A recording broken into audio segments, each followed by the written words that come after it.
नमस्कार दोस्तों, स्वागत है एक बार फिर आपके अपने YouTube चैनल जीवा स्टडी पर। मैं वरिष्ठ अध्यापक मुकेश कुमार जंगड़ आपका स्वागत करता हूं। तो आज मैं आपके लिए लेकर आया हूं राजस्थान थर्ड ग्रेड अध्यापक भर्ती परीक्षा का लेवल 1 और लेवल 2 का जो अवनी का आपका 4 तारीख को एग्जाम हुआ था, जो मेगा टेस्ट हुआ था, उसके सॉल्यूशन एकदम डिटेल से अपन देखेंगे।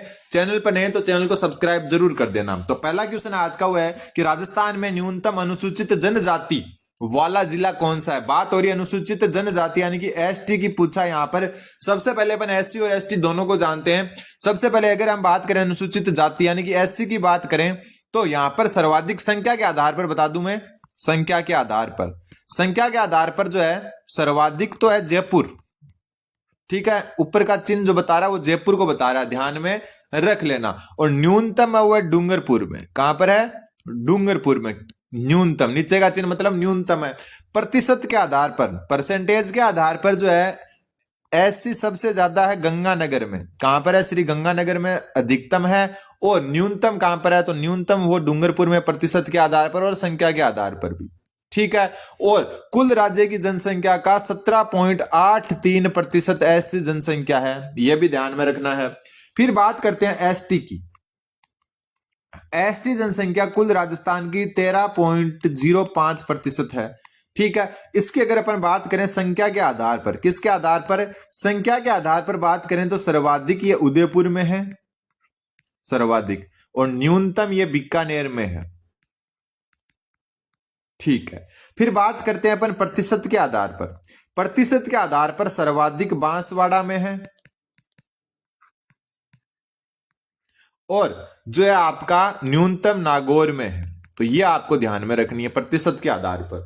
तो यहां पर बोला है कि न्यूनतम अनुसूचित जनजाति वाला जिला, तो यहां पर संख्या के आधार पर पूछा है तो उत्तर बीकानेर हो जाएगा, ऑप्शन नंबर 3। ठीक है। चैनल अच्छा लगे तो सब्सक्राइब जरूर कर देना। निम्नलिखित में से 2011 की जनगणना के अनुसार राजस्थान के संदर्भ में असंगत कथन बताओ। राजस्थान के संदर्भ में असंगत बताना है। राज्य में अनुसूचित जाति कुल जनसंख्या का 21.83% है। तो अभी अपन बात करके आ चुके हैं 17.83% है, तो पहला ही असंगत हो गया। आगे चलते हैं। राज्य में सर्वाधिक अनुसूचित जनजाति वाला जिला बांसवाड़ा है। तो सर्वाधिक अनुसूचित जनजाति जो है राज्य में सर्वाधिक अनुसूचित जनजाति वाला, तो एसटी वाला, सर्वाधिक एसटी कहां पर है? आपकी उदयपुर में। कहां पर है? उदयपुर में। लेकिन प्रतिशत के आधार पर कहां पर है? बांसवाड़ा में। लेकिन यहां पर जो है आपका क्या नहीं दिया हुआ, कहीं पर भी जो है प्रतिशत नाम ही नहीं दिया हुआ। तो सर्वाधिक अनुसूचित जनजाति वाला जिला कौन है? उदयपुर। तो ये भी गलत है, दोनों ही गलत माने जाएंगे इसमें। तो इसके एक से अधिक उत्तर हो गए, क्योंकि अगर प्रतिशत में पूछता ना तब बांसवाड़ा होता, ऊपर अपन कर चुके। फिर राज्य में न्यूनतम जनसंख्या वृद्धि वाला जिला गंगानगर है। बिल्कुल 10% जो है सबसे न्यूनतम जो है यहाँ पर 10 की वृद्धि दर रही है। अधिकतम किसकी है वो मैं बता देता हूं, क्योंकि एकदम अच्छे से करते हैं अपन जो भी पेपर करते हैं। अधिकतम, तो अधिकतम जो आपकी जनसंख्या वृद्धि रही है वो बाड़मेर की रही है। किसकी रही है? बाड़मेर की। और राज्य की कुल जो जनसंख्या वृद्धि दर है, ठीक है, वो है 21.31% 2001 के 11 के बीच में। ठीक है। राज्य में 2001 की जनगणना के अनुसार जनसंख्या घनत्व 165 व्यक्ति प्रति वर्ग किलोमीटर था। बिल्कुल सही बात है। और अभी 2011 में कितना है? 200 विधानसभा सीटें हैं, उतनी ही ये है। तो यहां पर उत्तर हो जाएगा 1 और 2 दोनों, कारण दोनों ही गलत है। अगला क्वेश्चन। राजस्थान में पर्यटन के संबंध में निम्न अभिलक्षणों पर विचार करें और नीचे दिए गए उपयुक्त विकल्प को चुनना है। राजस्थान में पर्यटन को उद्योग का दर्जा 1989 में मिला। बिल्कुल सही बात है। और जन उद्योग का कहां पर मिला? और पर्यटन को जन उद्योग का दर्जा कब मिला? जन उद्योग का दर्जा, पर्यटन को जन उद्योग का दर्जा मिला 1 अप्रैल 2022 को। कब मिला? 1 अप्रैल 2022 को मिला। ठीक है। जयपुर में आरटीडीसी का मुख्यालय स्थित है। बिल्कुल सही बात है। आरटीडीसी की स्थापना कब हुई? तो आरटीडीसी की स्थापना हुई आपकी 1978 में। और इसने जो कार्य प्रारंभ किया, कार्य प्रारंभ कब किया? तो कार्य प्रारंभ किया इसने 1 अप्रैल 1979 में। ठीक है। राजस्थान में पर्यटन विभाग की स्थापना 1956 में हुई। बिल्कुल सही बात है। राजस्थान की प्रथम पर्यटन नीति 2005 में आई। बिल्कुल नहीं आई, ये आपकी 9 सितंबर 2000 20 को आई। कुछ गलती हो जाए तो आप कमेंट कर देना, कई बार क्या होता है थोड़ा ध्यान नहीं रहता है, तो ये गलत है, बाकी ऊपर वाले तीनों सही है, तो ए बी सी तीनों सही है। उत्तर हो जाएगा ऑप्शन नंबर 1। अगला क्वेश्चन है आपका कि राजस्थान में नहर पर बना पहला सोलर प्लांट। ये अच्छा क्वेश्चन है, इसको डायरेक्ट याद रखना आपको। राजस्थान में नहर पर बना पहला सोलर प्लांट कहां पर है? तो इसका जो उत्तर हो जाएगा वो हो जाएगा मेनावली हनुमानगढ़ में। मेनावली हनुमानगढ़ में नहर पर बना पहला सोलर प्लांट है। अगला क्वेश्चन, अगला इधर सीमेंट उद्योग दिए हुए, इधर स्थान दिए हुए, अपने को जो है सुमेलित करना है। सबसे पहले वंडर सीमेंट, ऐसे क्वेश्चन आ चुके हैं पहले भी। वंडर सीमेंट जो है आपकी ये कहां पर है? तो वंडर सीमेंट है आपकी निम्बा हेड़ा। कलर चेंज कर देते हैं। फिर बात करते हैं व्हाइट सीमेंट। व्हाइट सीमेंट जो है ये कहां पर है? तो व्हाइट सीमेंट है आपकी जोधपुर में। कहां पर है? जोधपुर में। ठीक है, फिर अपन बात करते हैं, कलर और चेंज कर लेते हैं, मंगलम सीमेंट। और मंगलम सीमेंट है आपकी कहां पर है? कोटा में। ठीक है, और फिर बात करें श्री सीमेंट की, एक मिनट, श्री सीमेंट। और श्री सीमेंट यहां पर जो ऑप्शन दिया है उसके हिसाब से नवलगढ़ है। वैसे श्री सीमेंट जो है ब्यावर में है। कहां पर है? ब्यावर में। ठीक है, नवलगढ़ भी यहां पर आप कर सकते हो, नवलगढ़ में भी हो सकता है इसकी इकाई हो। एक जो आपका सफेद सीमेंट को ध्यान में रख लेना, सफेद सीमेंट कारखाना। ठीक है, सफेद सीमेंट का पहला कारखाना कहां पर है? गोटन। और गोटन कहां पर है? नागौर।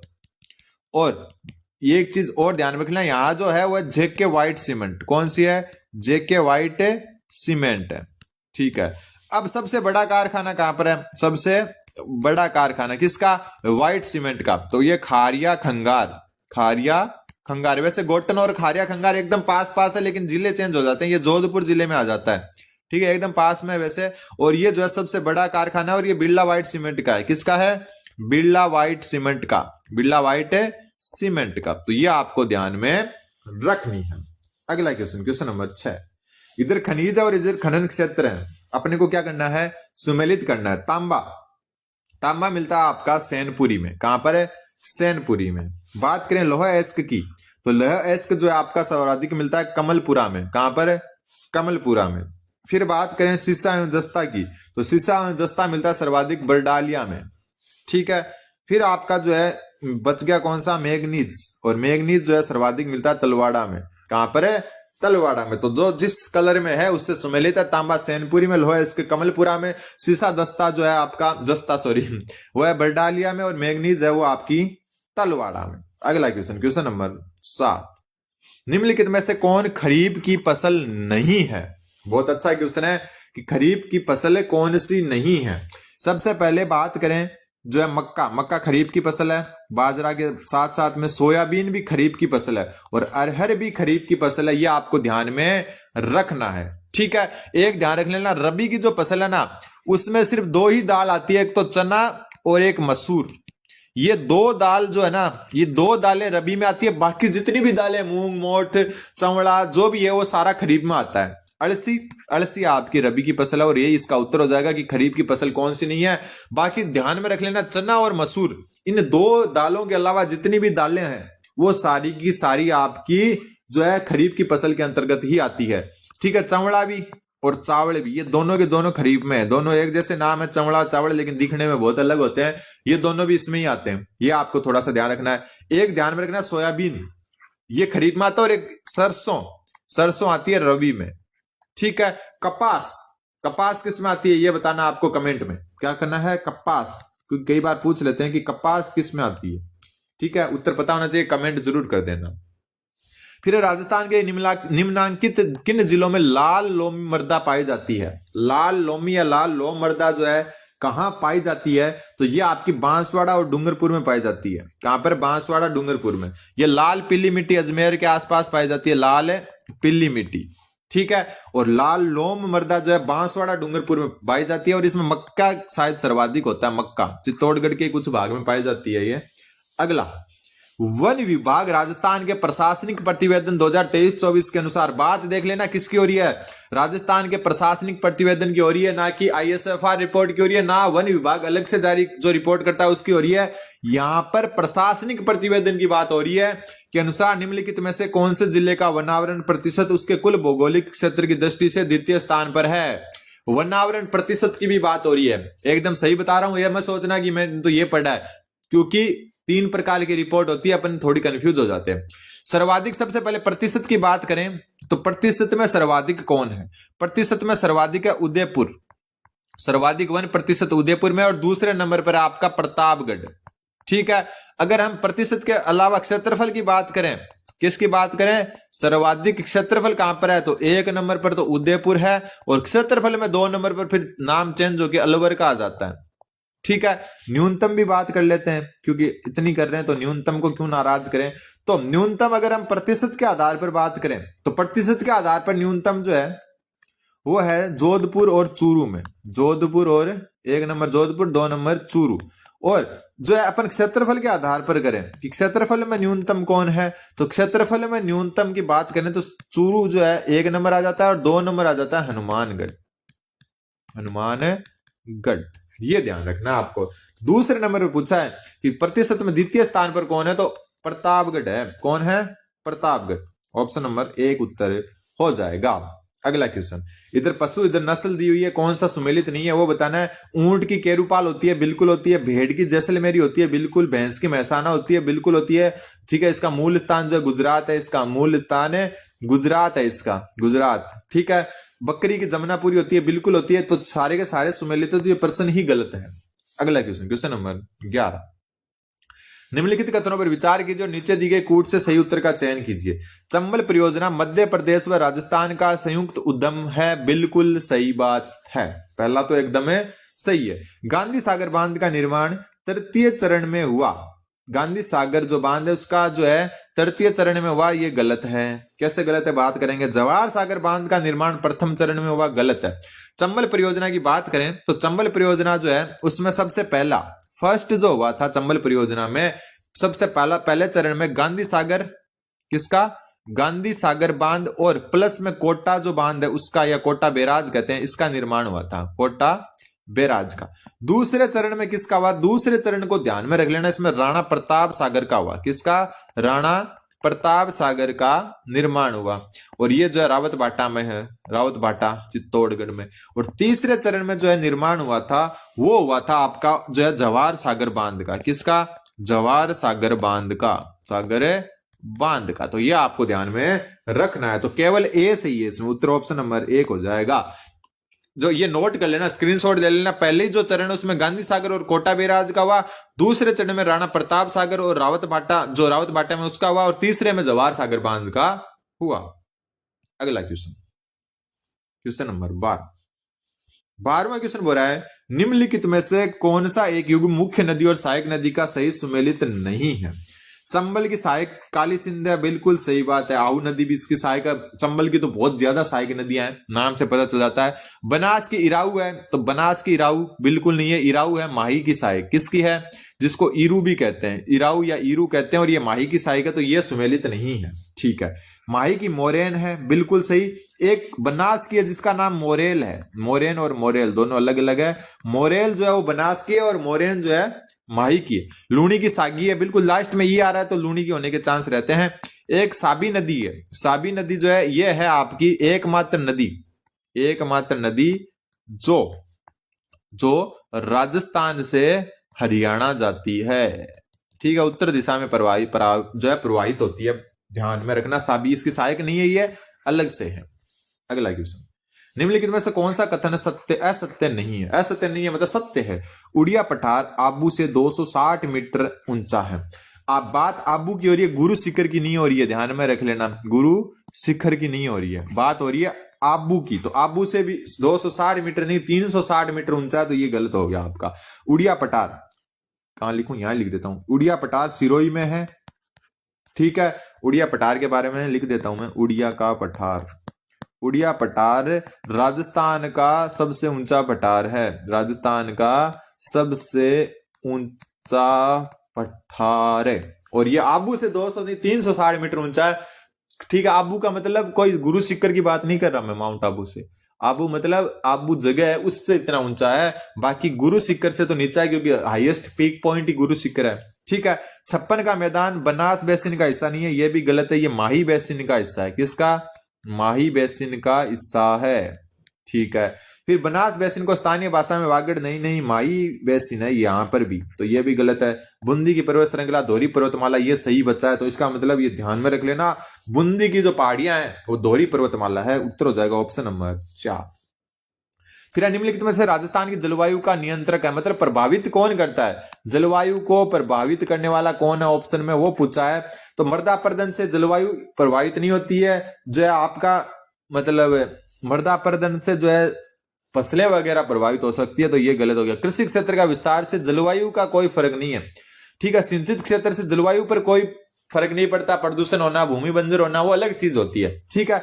अरावली पर्वतमाला का जलवायु पर बिल्कुल नियंत्रण है, क्यों, क्योंकि अरावली पर्वतमाला के कारण बारिश होना नहीं होना डिपेंड करता है। जैसे पश्चिमी राजस्थान में अवरोधक का काम करती है और ये पूर्वी राजस्थान के लिए वरदान है अरावली, तो यही बात है आपकी, ठीक है। अगला क्वेश्चन, जिलों का वह समूह कौन सा जो कि मध्य जून से सितंबर तक मानसूनी वर्षा का 50 से 60 सेंटीमीटर के मध्य वर्षा प्राप्त करता है। चूरू नाम आ गया तो ये ऑप्शन तो वैसे ही उड़ा दिया, क्योंकि हमारे चूरू में बारिश नहीं होती, ठंड पड़ रही है फिलहाल, जो है 2 डिग्री सेल्सियस तापमान है, ठीक है, और गर्मियों में ये 55 डिग्री चला जाता है। तो चूरू का हाल आप देख सकते हो, अभी स्कूल जाते जाते है ना ऐसे हो जाएगा कि पैर बच्चे ही नहीं है, बिना पैरों के चल रहे, सुनना हो जावा सगड़ा। तो चूरू सर्वाधिक वार्षिक तापांतर वाला जिला है, सर्वाधिक वार्षिक तापांतर, ठीक है, ये ध्यान रख लेना। क्योंकि चूरू के लिए कहावत है कि एक व्यक्ति की मृत्यु होती है और वो जो है यमराज के पास जाता है, यमराज उसे बोलते हैं कि इसको सजा दो और इसको जो है आग में डाल दो, आग की भट्टी में, और वो व्यक्ति फिर भी हंसता रहता है। फिर क्या करते हैं कि वो जो यमदूत होते हैं वापस ले जाते हैं यमराज के पास कि इसके तो कोई फर्क ही नहीं पड़ रहा, ये तो आग में भी मतलब इतनी गर्मी में भी हंस रही है। तो फिर इसको यमराज बोलते हैं कि इसको बर्फ की सिल्लियों पर लेटाओ, मतलब बर्फ के अंदर डाल दो। बर्फ के अंदर डाल दिया, फिर भी हंस रहा था, फिर वापस वो लाए यमराज के पास कि ये फिर भी हंस रहा है, इसको तो कोई फर्क ही नहीं हो रहा। तो यमराज ने पूछा यार तू ऐसा कैसे कि तू गर्मी में भी हंस रहा है और एकदम ठंडी वाली जगह भी हंस रहा है, कि बोला यार मैं, कि यमराज को बोला कि मैं चूरू से आया हूं, ठीक है। तो ये बात है। फिर उदयपुर राजसमंद जयपुर अलवर, उदयपुर राजसमंद जयपुर अलवर, ये हो सकता है, लेकिन आगे बढ़ते हैं। अजमेर हो सकता है, उदयपुर हो सकता है, जयपुर हो सकता है, लेकिन बूंदी नहीं हो सकता। बूंदी थोड़ा और ज्यादा हो जाती है, इसमें 60 से 80 होती है इसमें, ठीक है। फिर उदयपुर मान सकते हैं, जयपुर, बूंदी नहीं मान सकते, तो उत्तर ऑप्शन 2 ही बच गया सिर्फ, उदयपुर राजसमंद जयपुर अलवर, ऐसे एलिमिनेट करना आना चाहिए आपको। अगला क्वेश्चन, अगला है कि निम्नलिखित कथनों पर विचार कीजिए, ठीक है, अभी विचार कर लेंगे। अरावली मरुस्थल के पश्चिमी विस्तार को रोकता है, बिल्कुल जी गलत बात है, ये थोड़ा पढ़ने में थोड़ा ध्यान रखना होगा। ऐसे राजस्थान का कच्चा नक्शा, ये राजस्थान का अरावली है, ये अरावली है, ये रेगिस्तान है, तो रेगिस्तान ये पश्चिम दिशा इस साइड है और ये इस साइड है पूर्व दिशा, तो ये इस साइड बढ़ने से रोकता है किसको, मरुस्थल को, मतलब ये पूर्वी विस्तार को रोकता है। किसको रोकता है, पूर्वी विस्तार को रोकता है, ठीक है। ये गलत हो गया। फिर अरावली क्षेत्र खनिजों से समृद्ध है, बिल्कुल समृद्ध है खनिजों से। अरावली पर्वत का सर्वाधिक प्रभाव राज्य की जलवायु पर होता है, बिल्कुल अभी पूर्व बात करके आ चुके हैं। राजस्थान में उत्तर पूर्व से खेतड़ी से दक्षिण में खेड़ ब्रह्म तक लगभग 692 किलोमीटर की लंबाई, गलत है, 692 कुल लंबाई है अरावली की, ठीक है। ये खेड़ ब्रह्म से खेतड़ी के बीच में राजस्थान में जो लंबाई है वो 550 किलोमीटर है, वो 550 किलोमीटर है। दूसरा तीसरा सही है इसमें, उत्तर ऑप्शन नंबर 1 हो जाएगा। फिर निम्नलिखित में से कौन सी पहाड़ी मध्य अरावली क्षेत्र में नहीं है। देखो अरावली 3 भागों में बंटी हुई, आपको पता है, उत्तरी, मध्य और दक्षिण अरावली। अब कंफ्यूज तो वैसे कोई होता नहीं है इनमें, फिर भी मैं बता दूं कि ये जो है ऊपरी अरावली जो है ना, ये झुंझुनू खेतड़ी से स्टार्ट होती है और ये जयपुर तक है, ठीक है। और ये मध्य अरावली जो है ना, ये जयपुर से तो शुरू होती है और राजसमंद तक है, राजसमंद तक। और ये जो नीचे वाली है ये राजसमंद से तो शुरू होती है और सिरोही तक है। अब जो है ध्यान आपको रखना है। तो सबसे पहले तारागढ़ अजमेर में है, तारागढ़ अजमेर में है। डोरा पर्वत जालोर में है, ठीक है। बिलाली उदयपुर में है और नागपानी भी उदयपुर में। अब कोई ये मत कह देना नागपानी जो है अजमेर में, अजमेर में जो है ना उसको नागपानी नहीं कहते, वो नाग पहाड़ी है या नाग पहाड़ है, वो अलग चीज है, ठीक है। अब देखो कौन सी मध्य अरावली में है, अजमेर मध्य में, बिल्कुल। जालोर उत्तर में, ये उत्तर में, ये उत्तर में, तो उत्तर ऑप्शन नंबर 1 हो गया इसका, ठीक है। अगला क्वेश्चन, चैनल को सब्सक्राइब कर दें आप, क्योंकि आगे एलडीसी की बहुत बड़ी वैकेंसी आने वाली है। फिर निम्नलिखित बालू का स्तूपों को सुमेलित कीजिए, अभी कर लेते हैं। सबसे पहले हम बात कर लेते हैं बरखान कहाँ पाए जाते हैं। तो बरखान सर्वाधिक ओसियां जोधपुर में पाए जाते हैं। ठीक है, ओसियां जोधपुर में। इसके अलावा बरखान भालेरी चूरू में भी पाए जाते हैं, भालेरी, और भालेरी है चूरू में। ठीक है, अनुप्रस्थ, अनुप्रस्थ बालू का स्तूप, अनुप्रस्थ पाए जाते हैं हनुमानगढ़ में। अनुप्रस्थ होते हैं जो हवा के विपरीत, जो हवा के लंबवत बनते हैं, हवा के लंबवत, या हम कह सकते हैं विपरीत। ठीक है, कलर चेंज। तारा बालू का स्तूप, तारा बालू का स्तूप जो है वो कहां पर बनते हैं? तो तारा बालू का स्तूप मोहनगढ़, और मोहनगढ़ आपका जैसलमेर में। कहां पर है?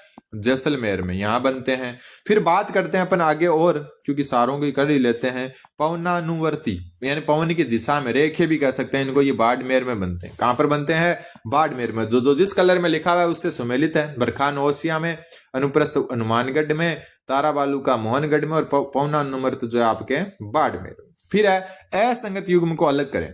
ठीक है, कर लेते हैं। दक्षिण पूर्वी पठार बनास बेसिन का हिस्सा नहीं है, ये चंबल बेसिन का हिस्सा है। किसका है? चंबल बेसिन का। लेकिन आगे वाले ऑप्शन को भी देख लेते हैं। 56 का मैदान मध्य माई का बिल्कुल नीचे की साइड है। लूणी जवाई बेसिन गोडवार प्रदेश, सिरोही जो है पाली का कुछ भाग, सिरोही का कुछ भाग, और जालोर का कुछ कुछ भाग, आंशिक आंशिक से मिलकर ये बने होते हैं।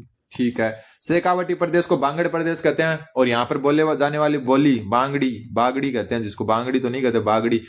और जो आपके हजरत जो पीर है ना आपके चिड़ावा वाले, उनको कहते हैं ना बागड़ का धनी, और गोगा जी को भी बागड़ का धनी कहते हैं वैसे।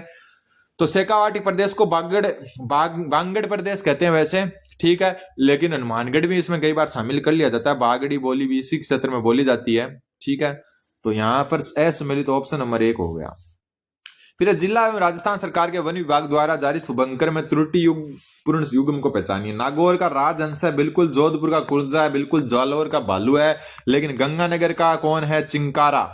तो ये गलत हो गया आपका। और भटतित्र है बीकानेर का। ठीक है, हनुमानगढ़ का मत कर लेना, भटनेर से भटतित्र को मत मिला देना। हनुमानगढ़ का क्या है? हनुमान का है छोटा किलकिल, किंगफिशर कहते हैं जिसको इंग्लिश में, किलकिल। ठीक है, और भटतित्र को भटनेर से मत मिला देना, बस ये बता रहा हूं मैं आपको। उत्तर ऑप्शन नंबर 2।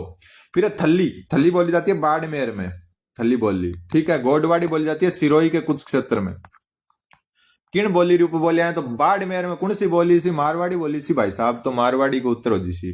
फिर कानड़ दे प्रबंध के में किन रे युद्ध रो वर्णन है? तो अपद्मनाभ लिखी, पद्म नाभ द्वारा रचित है यह। और इम कानड़ दे और अलाउद्दीन खिलजी के बीच को युद्ध है, भी को वर्णन है। और वो युद्ध हो आपने 1311 लेके 1312 के बीच में, मतलब दो यहाँ चालो, मतलब जी दिसंबर में चालो होगो, जनवरी फरवरी तक खत्म है होगो। फिर हाला झालारी कुंडलियां का रचयिता कौन है? तो हाला झालारी जो कुंडलियां हैं वहां को रचयिता जो है आपको वो है ईश्वरदास बारठ। कौन है? ईश्वरदास बारठ है। फिर आता है अगला क्वेश्चन। अगला क्वेश्चन है कि निम्न में से किणरी या किण सी जोड़ी गलत है? कौन सी जोड़ी लिखने वाला किण सी गलत है बा बतानी आपने। नेमिनाथ चौपई विनय चंद्र की लिखेड़ी है, तो बिल्कुल सही लिखेड़ी है। ढोला मारूरा दुआ कवि कलोल का लिखेड़ा है, बिल्कुल। गुण जोदायन गार्डन पसायत को लिखेड़ो है, बिल्कुल। सप्त सतीरा छंद ओ जो है ना वो श्रीधर व्यास को लिखेड़ो है। की को लिखेड़ो है? श्रीधर व्यास को। अब जो है ये इस हिसाब से आपके 5-6 क्वेश्चन आएंगे, मतलब राजस्थानी भाषा में लिखे हुए आएंगे। पिछली बार बहुत हंगामा हुआ था क्योंकि पूर्वी राजस्थान वाले बोल रहे हैं कि हमें समझ में नहीं आए, लेकिन सच्ची बात तो बताऊंगी, जो यहाँ पर लिख रखे है ना इन्होंने, वो जहां पेपर बनता है ना उस हिसाब से लिख देते हैं वो। तो ये किण सी बोली है, कुण सी बोली है, थोड़ा बहुत अपभ्रंश है, बाकी जो है राजस्थानी भाषा लगभग सेम ही है, शब्द सगड़ा सेम है, बस बोलने को तरीको और कुछ शब्दान कहने को तरीको और स्पीड ऊपर नीचे है। जैसे हमारी जो स्पीड है चूरू वालों की, वो स्लो स्पीड में हाई वॉल्यूम में है। ठीक है, कई जगह स्पीड फास्ट है, वॉल्यूम कम है, जैसे ढूंढाड़ी बोली है। तो इससे करके बाकी जो है शब्द एक जैसे होते हैं। और बादर ढाडी ने लिखा था एक, वो ध्यान में रख लेना। बादर ढाडी की रचना बहुत बार पूछते हैं, वीर मायन, वीर मायन। ठीक है, उत्तर ऑप्शन 4 हो जाएगा क्योंकि गलत यही है। फिर निम्न में से कौन सी रचना जो की है कविराज शेखर की री नाई ही है? कौनी लिखनो हटा है, ना ही नहीं कौनी है, क्योंकि लिखना रो भी थोड़ा अलग ही है। तो कर्पूर मंजरी है, बिल्कुल। काव्य मीमांसा है, बिल्कुल है। प्रभाव चरित्र, प्रभाव चरित्र जो है आपकी, ये जो है आचार्य प्रभाव चंद्र की है, नाम से ही पता चल जाएगा, ये है आचार्य प्रभाव चंद्र की। बाल रामायण बिल्कुल राजशेखर की, राजशेखर की रचना याद होनी चाहिए आपने। और राजशेखर की के अलावा और जो किया हुआ है हरविलास, ठीक है। इसके अलावा है बाल भारत, और 3 नाटक भी लिखा, 3 नाटक भी लिखेड़ा संस्कृत भाषा में, जगह को पहले को नाम है आपको भुवन कोश। कौन सो? भुवन कोश। और दूसरो है जको है आपको विद्वसाल भंजिका। और एक बच गयो जका नीचे पहले लिख दियो मैं, वो है हरविलास, ठीक है। तो ये जो आज के क्वेश्चन थे, आगे आप जो है अगली क्लास में करांगा। तो तब तक चैनल पर बने रहें, चैनल को सब्सक्राइब करें, सपोर्ट करेंगे तभी और अच्छी क्लासें आएंगी। और हम पूरी कोशिश करते हैं कि वो क्लास बेस्ट हो। हम मतलब मैं ही करता हूं क्योंकि टीम हमारे पास है नहीं, और पूरा काम मेरे को ही देखना पड़ता है। तो उम्मीद आपको समझ में आया होगा। चैनल पर नए तो सब्सक्राइब जरूर कर दे। धन्यवाद, बने रहें जीवा स्टडी के साथ।